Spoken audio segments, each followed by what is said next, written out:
Hi boys and girls, I'm going to show you how to copy and paste work from a Seesaw file and put it into a Word file and give you some tips for working around Microsoft products like Word, Excel, PowerPoint, etc. Okay, so what we have here on the screen are your teams that you are currently in. What I've also done is I've uploaded the poem that you're going to be copying and pasting across. This one here belongs to Florence. Thanks again, Florence, for letting me use your account. So remember, we get to Microsoft Word by clicking on those 3x3 dots on the top left-hand corner there and selecting Word. In a few seconds, it should be able to open like this. What we'll do is we'll click on the plus for a brand new document. And then what we'll do is wait for the file to open. It shouldn't take too long. And you should recognize the format of Word that it pops up right in front of you. Okay. Any second now. Brilliant, that should be ready to go. Now then, let's go back to Seesaw. Now there's a few different ways of doing this. You can either copy and paste in the way that you know how. There's a couple which of course you might be familiar with. You can use Control C for copy. If you're using a computer with a mouse, you can select and press the left-hand mouse button and then the right-hand mouse button to select and to copy it. If you're on a Mac like me, you can do Command and C. Any of those typically will work. Typically Control and C or Command and C. But first of all, you need to select all of the work you want to copy, down like I've just done here. I'm on a Mac, so I'm going to press Command C, which copies my work. I then go to the document, and to paste in, it's not Command or Control and P, that's actually print. It's Command and V, or Control V, to get the information in. Okay, now that's a really good thing to remember because that does work on many different apps. Control C to copy and Control V to paste. Now, if you make a mistake, you can always do Command or Control and Z, which reverses the last thing that you do. Okay, but in this case, this is precisely what we want to see here.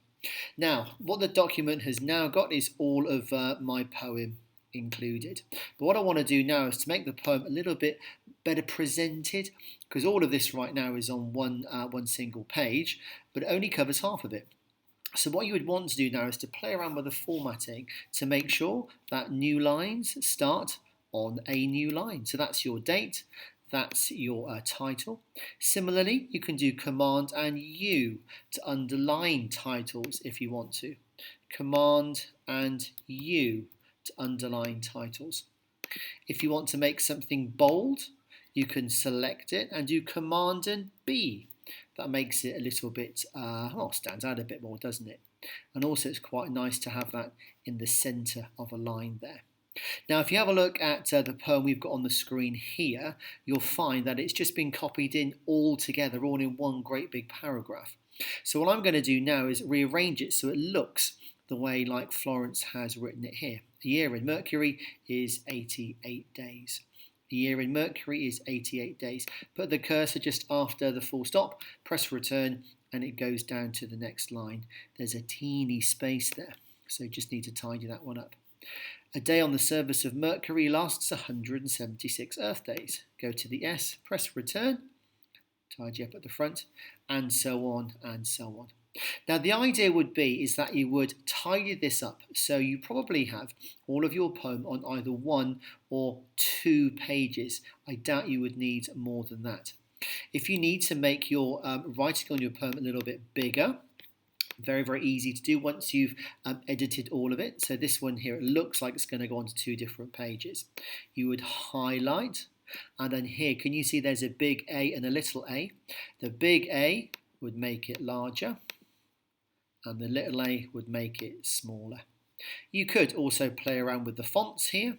The one that we use in school quite a lot, the one that I like, is Arial Narrow. Have a play, but don't spend too long on that. And you can also change the different colours and things as well, again by clicking A here to get a different colour. Please don't do yours in red. That looks awful. Let's go back to black there, shall we? So that's just a few basic things on how you get your work from Seesaw across into Word. Don't worry too much about the pictures. We can talk you through all of that sort of stuff and making it look beautiful when we teach you in class. Now, the next thing. Remember, this is automatically saved. There's nothing that you need to do. Can you see up there? It's automatically saved. So even if your computer shut down now, it doesn't matter. The work is going to be saved. The way you find it, if you click back on those three dots in the top left-hand corner and you go to OneDrive, you'll be able to see a list of all of the different documents that you have used in the past. Now, of course, this is the first one that we've used, so there's just one document there.